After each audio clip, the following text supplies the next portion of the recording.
Hello, everybody. Welcome to the Truth Collapse podcast. I am your host, Noz Urbina.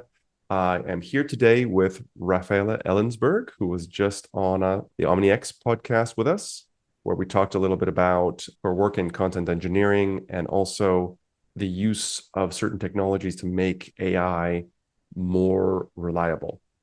But here we're going to talk so much about how you can leverage AI and the kind of business practices around it, but more around what it is doing in our world, which is kind of what we talk about here at Truth Collapse.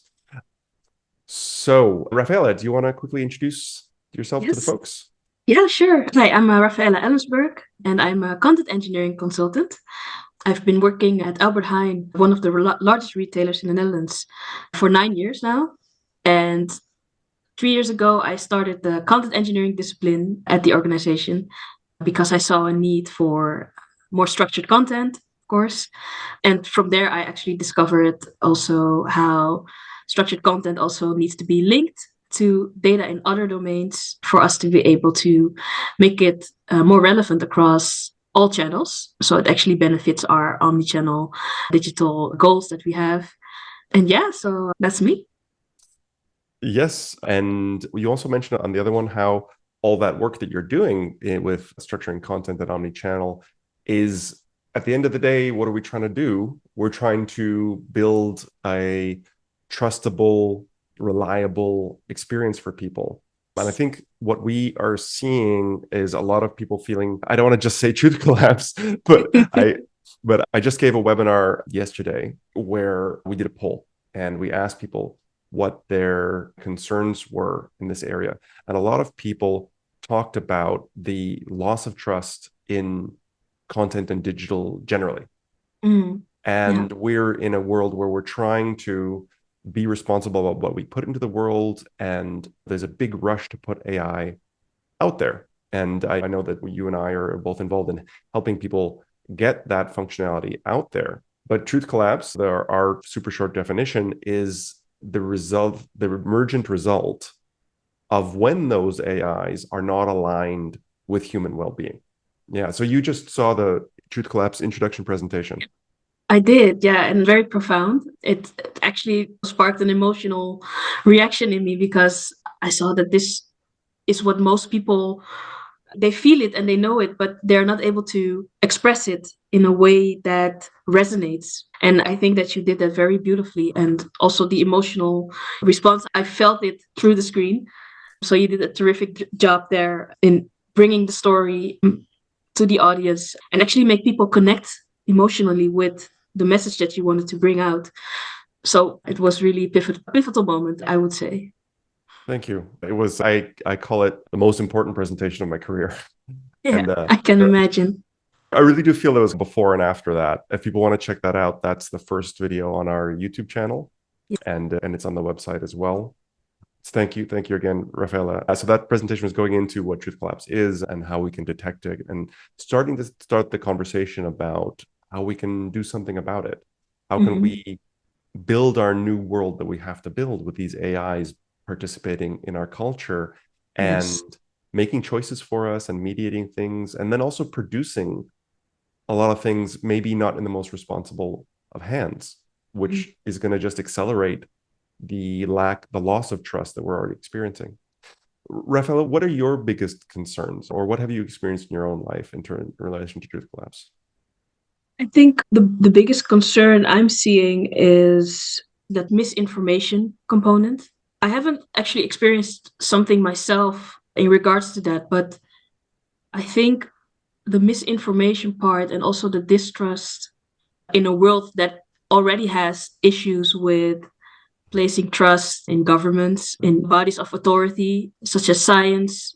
I think what we're losing as a society is the grasp of truth, but also meaning of what does information mean to us, and how does it help us to communicate about difficult topics with each other without having that polarizing effect that we are seeing when social media really started to be involved in politics and actually influencing political outcomes that ushered in us into the world that we are today. So that it's a large concern that it's composed of many different things that are interacting with each other and creating some sort of perfect storm.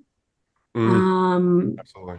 So I think the essence that you can grasp from that is that it's a systemic issue, Absolutely. basically. So it's a system, we launched it. It's a system that it's doing its own thing at a much higher speed that we humans can deal with. And that's very hard to put that genie back in the bottle, basically.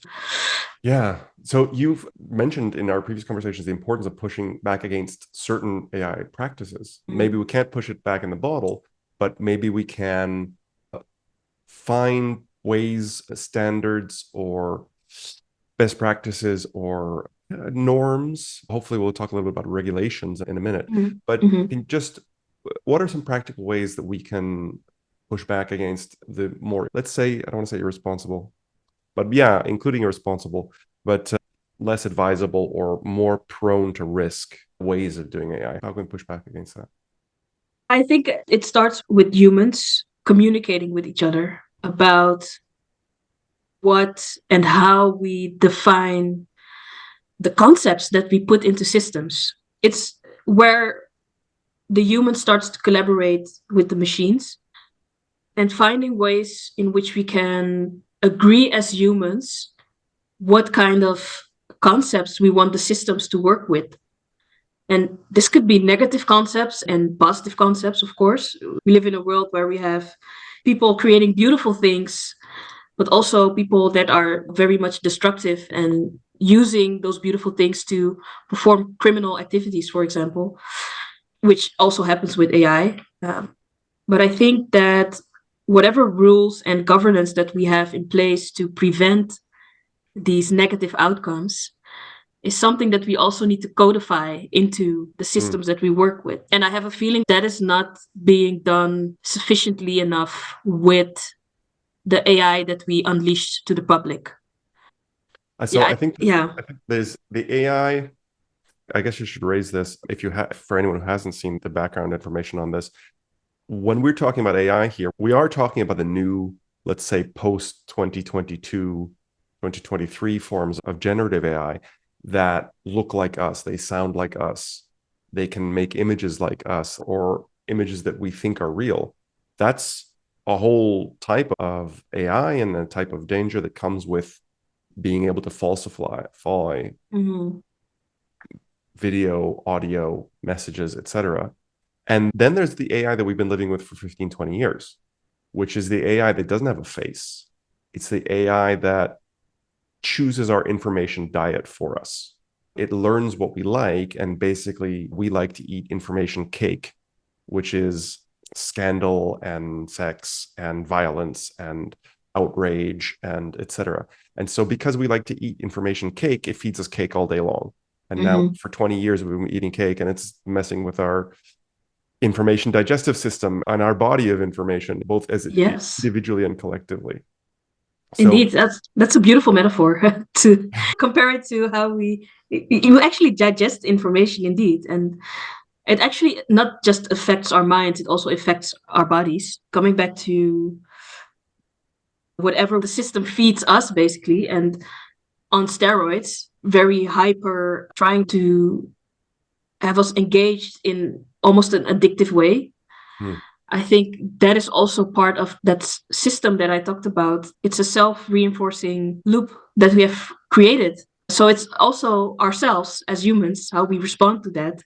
It's also feeding into that system. And the system doesn't know when to stop because it's just doing its thing, how it is programmed. And in that sense, it's been given a goal. So it's working, it's achieving its goals, but it's affecting us in a negative way. So we need to find ways in which we can turn this around and say, okay, we agree on how far that system can go before it starts to hurt us as humans.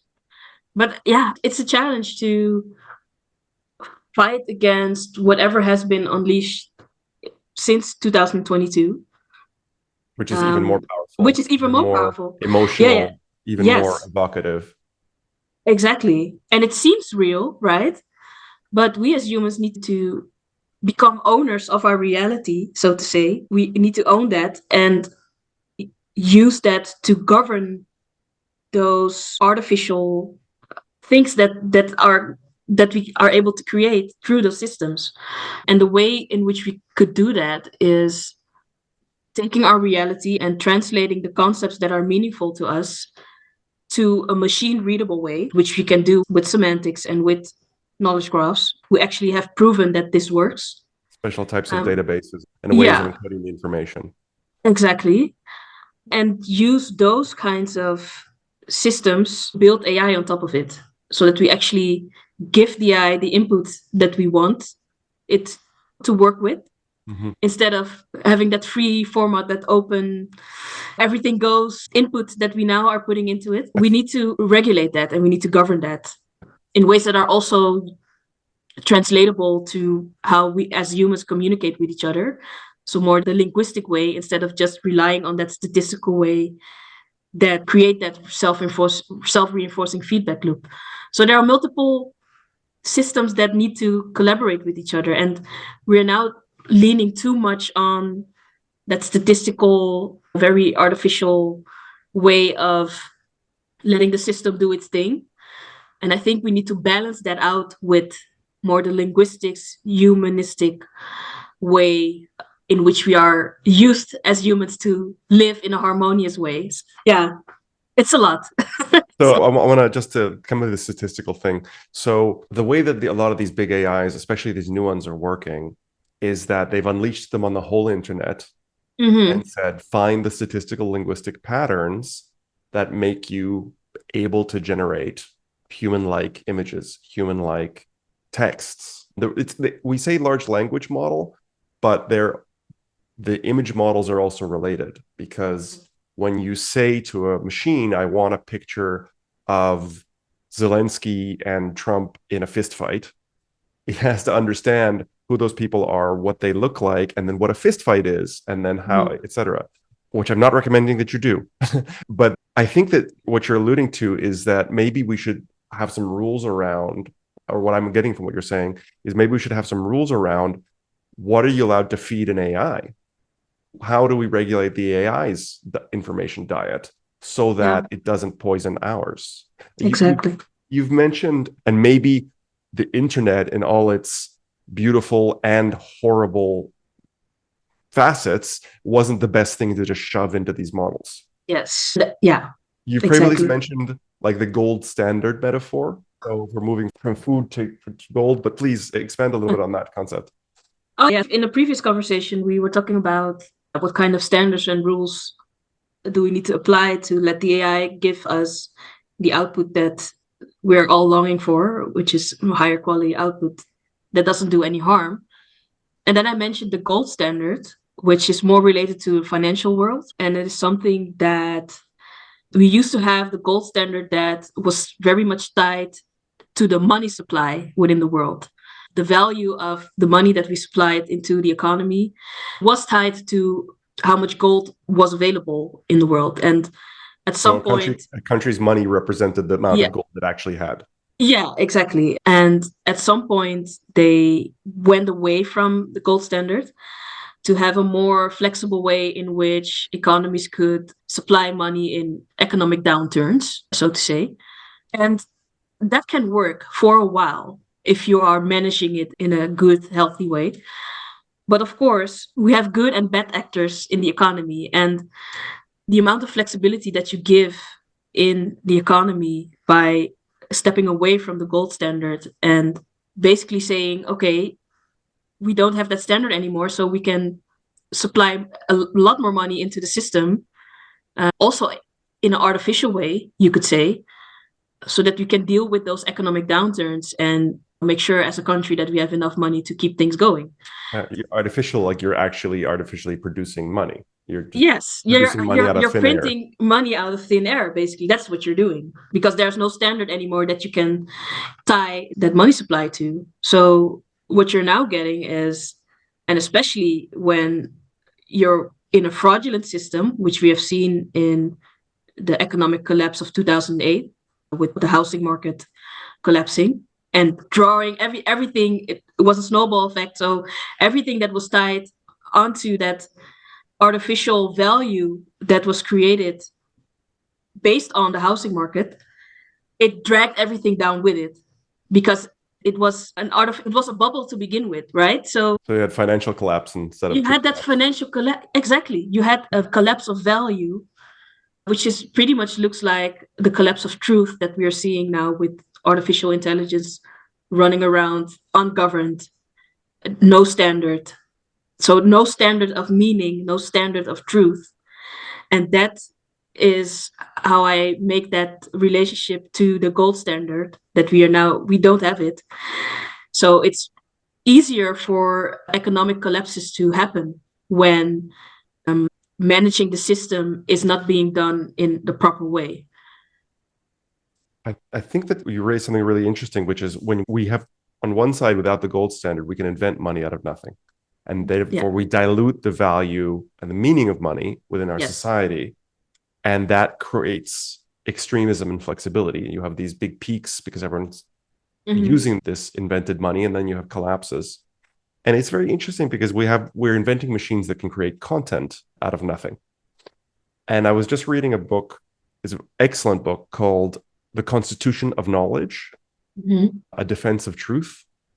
And it's by Jonathan Roche. And he's an American journalist who's talking about how do we create our system of what knowledge is. We have people, we have the whole of society who's producing information.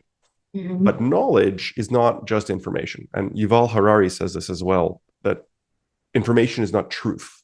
Truth is a very special type of information. So if you have all of the raw information produced by the whole of society, truth is something that's gone through a refinement process. Like the gold, you have to take it out of the ground, and then you have to take it somewhere. And then there's special places that refine it and say what in here is gold and what in here is dirt.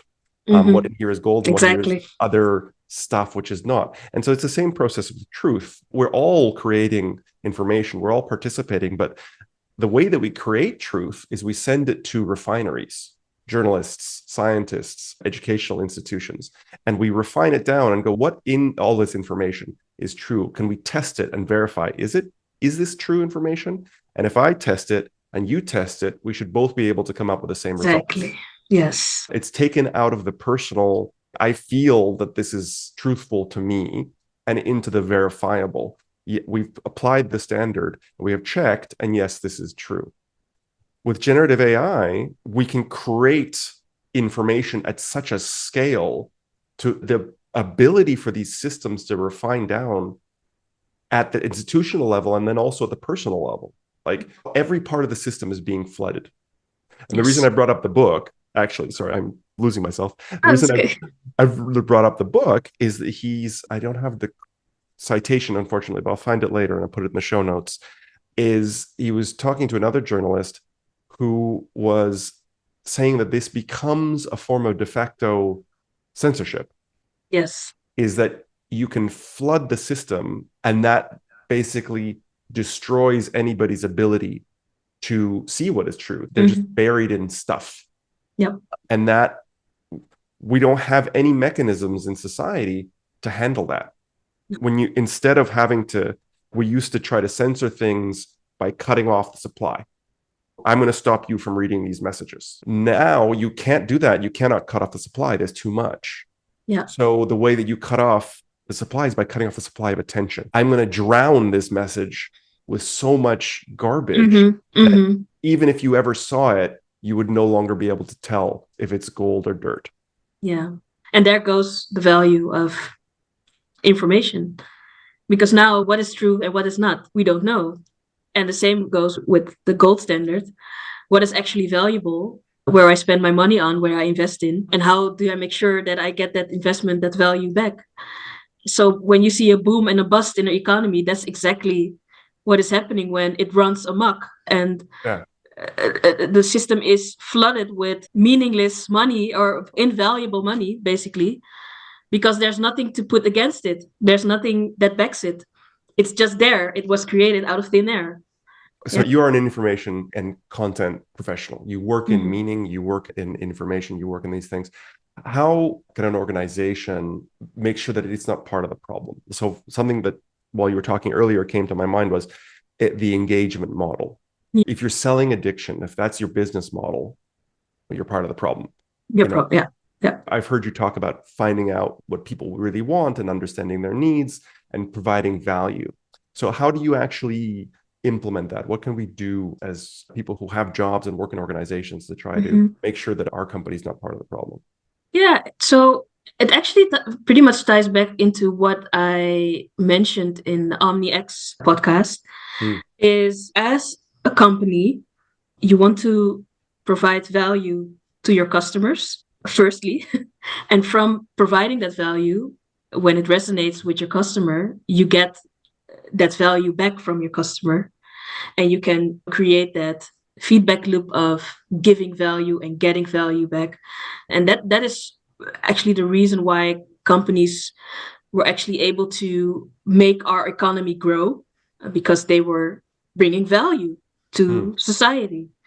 But now what we're seeing is a lot of that value is being given back to shareholders in a way that is way out of balance and mm. not given back to the large Society. society that are actually working very hard to keep things going. And that's where we see the gap being widened. So I think as an organization, if you're truly ethical, what you want to do is give that value back to society. Mm, And the way in which you can do that is tying those strategic purposes that you have with your company, tying it and translating that into the lower level goals that are within your teams, within your organization that need to be aligned to those strategic goals. And if we go from strategic into content management, for example, what you want is that the messages that are created and the content that is created within that team actually directly support those goals. So, as a content team, as a content management team, you need to be able to translate those higher level goals into whatever content that you create mm, and also codify that meaning of that strategic goal into the content that you're creating and storing and publishing through the system to the customer that immediately connects with that content whenever that customer is engaging with the company. And then what you get is that feedback loop, right? Where from strategic value, from strategic purpose, you translate that into the meaning of the content that you create. And through that meaning, you can communicate that value again to the customer that needs to engage with your company to create that value again. So it's a beautiful cycle and it's very holistic, but yes. No, that's but the so way to do it. there's some assumptions in there that Mhm. we hope that the strategic value of the that we're translating down is not extractive. So that's difficult depending on how high you are in the organization. You know, Yeah. if the company literally has an aggressive or socially aggressive strategy, that's difficult. But what I Mhm. did get from that, which I think is beautiful, is making sure that you are the refinement process Yes. so that you're putting valuable content out into the world, not volume. Value, not Exactly. volume. Yes. So how can you make sure that you're putting out the minimum effective dose of content to Mm. give people value and not diluting their information world? What I'm seeing a lot of is let's use AI to just create more. Yeah. Uh, No. what you're talking about is we can still use AI, but if we anchor it in this idea of, am I creating something that directly delivers value that as a company I want to do? I want to give my customers value so that they have a better relationship with me, and then it'll give me more of their business. But I do think it's very easy for organizations to go, wow, now we can flood the zone with all our messages and Yeah, drown out our competitors. And that, I think we're already seeing that. I think they marketing is are. eating the internet as it Oh is. yeah. Oh, it is. Yeah, yeah, yeah.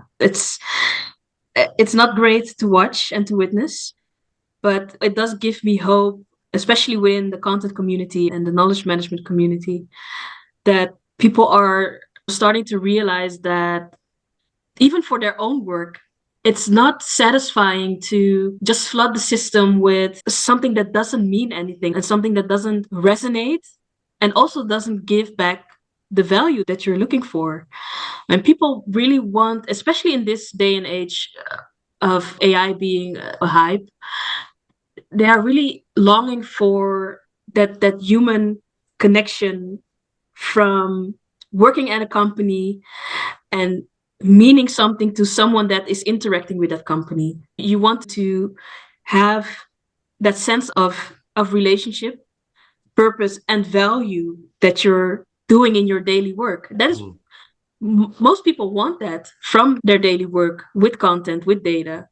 But if we are not taking our time and efforts to, in a human way, with humans, communicate what those strategic values and purposes mean to us personally within our work and how we can connect that back to the customer and the strategic goal, yeah, then what are we doing then in our daily lives? I think you also said something interesting with the connect here, which is the measurement, is that when we are focused on value, then we're measuring on whether the value has been realized. If we're focused, I've seen a lot of companies, and I'm scared of how this is going to manifest with when they get more and more powerful tools. I've seen a lot of companies that chase metrics like, I don't know how to describe them. They're garbage clicks. They're throwing stuff out there. Yes. And they're going, okay, look, I got people's attention. I got won the yes. attention war. All these people clicked. And there's whole parts of the company who are focused on something which I'm sure that all of our listeners don't want to feel the object of, which is this fire hose that goes, oh, if I throw enough stuff, somebody's going to click. So my total numbers of clicks are going to go up. So go for those clicks. But then they don't result in value for the brand or the user, because you've got them. They're like, oh, wow, okay, I'm going to click on this thing. And then they're not following that through to the strategic objective. Exactly. So the marketing part, the content part, I'm probably talking too fast. No. Getting excited here. The content part of the company is chasing the clicks, but the rest of the company haven't worked in an integrated way. What you're describing is an integration across the teams and going, what are we doing here? Why are we doing it? And therefore, everything we put out there should be traceable back.